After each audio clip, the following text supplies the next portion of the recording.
Some real crime instances stand out not just for their startling aspect, but also for the tenacity of the persons involved. Katherine Beers' story is one such terrible narrative that captivated the country in the early 1990s. The kidnapping and imprisonment of a young girl sent shockwaves across communities, changing how society views child protection. Katherine Beers, born on December 30, 1982, went through a terrifying event when she was 9 years old in Bayshore, New York. She was kidnapped on December 28, 1992, by a family friend named John Esposito, and held captive in an underground bunker for nearly 2 weeks until January 13, 1993. As a result of Esposito's activities, this tragic tragedy occurred. The kidnapping was a traumatic event in Beers' life, demonstrating the vulnerability of youngsters even within supposedly comfortable groups. The event drew attention to child safety problems and the significance of being vigilant in protecting children from possible threats, even in seemingly safe surroundings.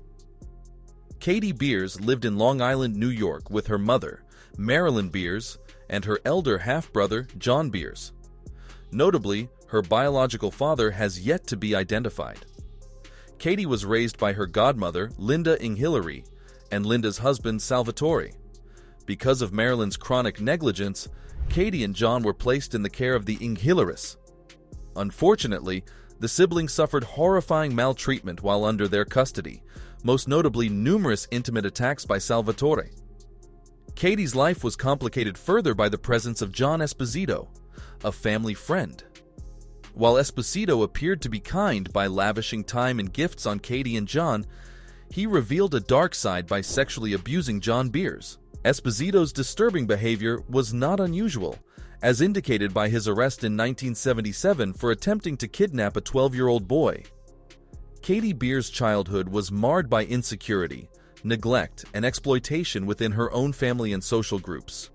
The upsetting circumstances underline the need for protecting vulnerable people and resolving abuse concerns to guarantee the well-being of youngsters throughout their formative years. Katherine Beers found herself pulled to the house of John Esposito in Bayshore, New York, on December 28, 1992, just 2 days shy of her 10th birthday. The appeal was the promise of birthday gifts, a seemingly benign invitation that would quickly turn into a nightmare. After a round of video games in Esposito's bedroom, the scene took a nasty turn when Beers was dragged into an underground concrete bunker. This subterranean compartment, 6 feet by 7 feet in size, was cleverly hidden underneath Esposito's garden. Its entry was covered by a powerful 200-pound concrete trapdoor, artfully placed behind a bookcase in Esposito's office and accessible by a 6-foot tunnel. The bunker itself was equipped with basic amenities such as a commode toilet and a closed-circuit television system. Within its walls was a soundproof chamber the size of a coffin, replete with a bed and a television, where little Beers was horribly tied. The frightening discovery came later, when Esposito acknowledged building this hellish location just for Beers. A revelation confirmed by Beers herself, who remembered innocently playing in the disturbed earth during the bunker's construction several years before her kidnapping. As the crisis worsened, Esposito forced Beers to record a frightening message in which she said she had been kidnapped by a knife-wielding guy. This foreboding tape was played at a payphone outside the Spaceplex amusement arcade in Nesconset, New York, where Esposito falsely claimed missing Beers. When Beers could not be located, the authorities were notified.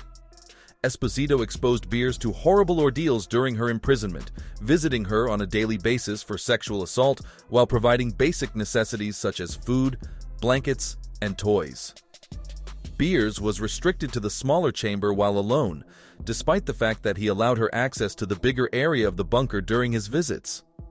Beers managed to free herself briefly and escape to the bigger room by using a key placed beneath her pillow, but she was unable to get away from the bunker itself. Esposito disclosed to Beers his terrible plans to lock her in the bunker for the rest of her life.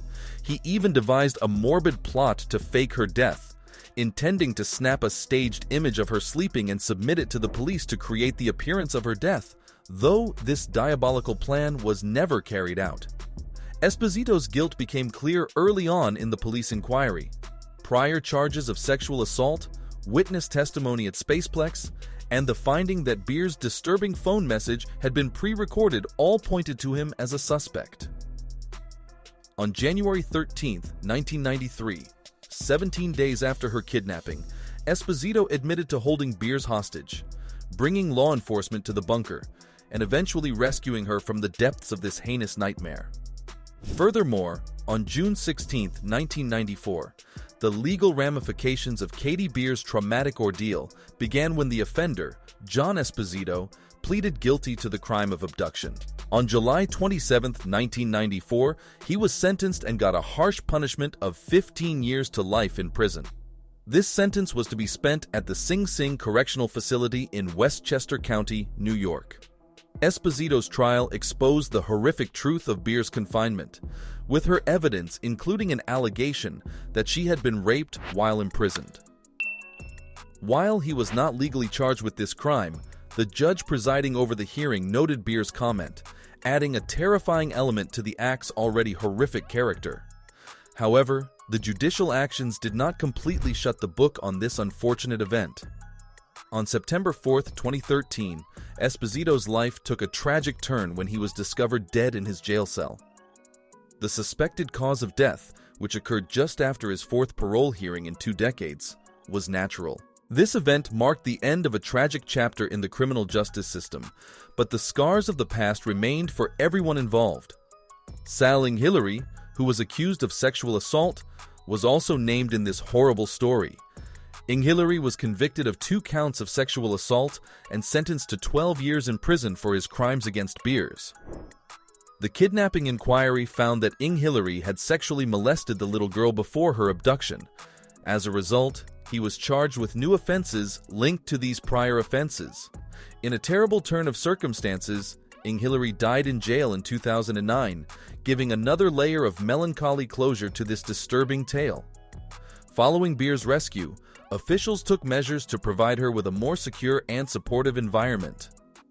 Beers and another child had been neglected and abused before their kidnapping, so she was placed in the care of foster parents in East Hampton, New York. This alteration was intended to protect her from future injury and to allow her to recuperate. Beers was allowed privacy and the opportunity to grow up away from the public glare while living under the protective wing of her foster parents.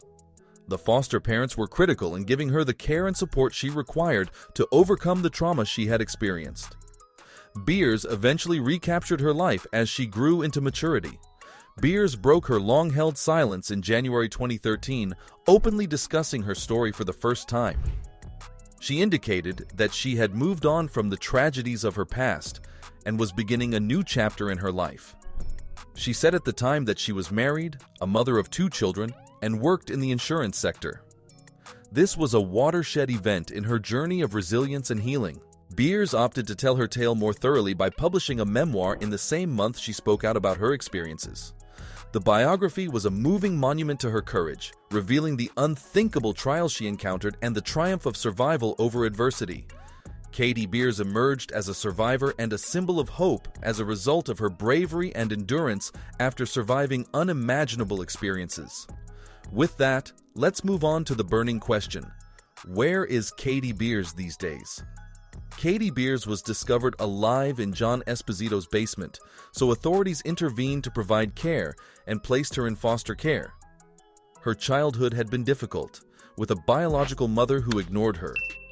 As a result, Beers was placed in the care of her godmother and the godmother's husband, who subjected her to sexual and physical abuse. Beers' life improved as a result of her tragic experience.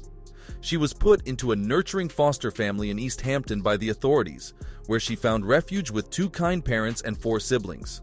This was in sharp contrast to the problematic milieu she had previously encountered. Beers remained silent about the incident for many years.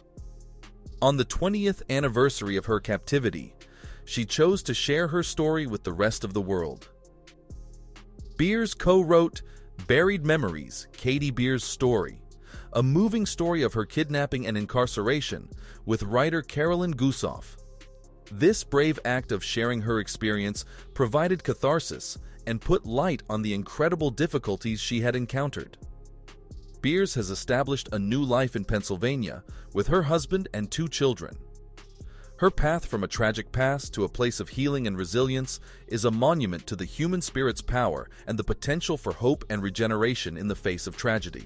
As we reflect on Katherine Beers' terrible story, we wonder, how does resilience change the human spirit in the face of adversity? Well, that's it for today. Make sure that you like and subscribe to our channel for more amazing videos. Thanks for watching the video. We'll see you at the next one.